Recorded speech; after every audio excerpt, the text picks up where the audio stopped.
กำหนดบำเพ็ญศีลเป็นช่วงเวลาแห่งการคืนดี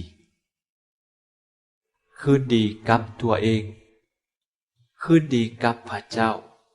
และกับคนอื่นการคืนดีนี้แม่นการรับรู้ว่าตนเป็นคนบกพร่องและคนบาปและพร้อมที่จะเปลี่ยนแปลงแก้ไขเพื่อจะได้รับการให้อภัยจากพระเจ้าและจากเพื่อนมนุษย์ดังวาจาพระเจ้าซึ่งพวกเราได้ฟังวันนี้เกี่ยวกับความเปรียบเทียบของคนสองคน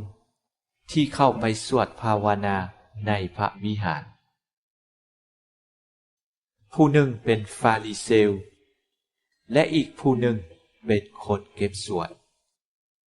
ฟาริเซลในสมัยนั้นเป็นผู้ที่ถือตนว่าเป็นคนเที่ยงธรรมเป็นคนบริสุทธิ์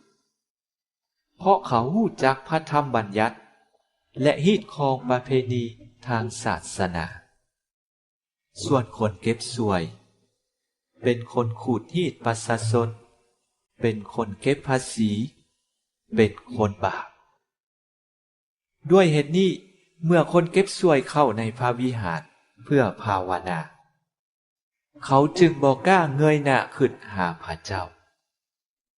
แต่ตีเอิกเพื่อแสดงออกถึงการรับรู้ว่าตนเป็นคนบาป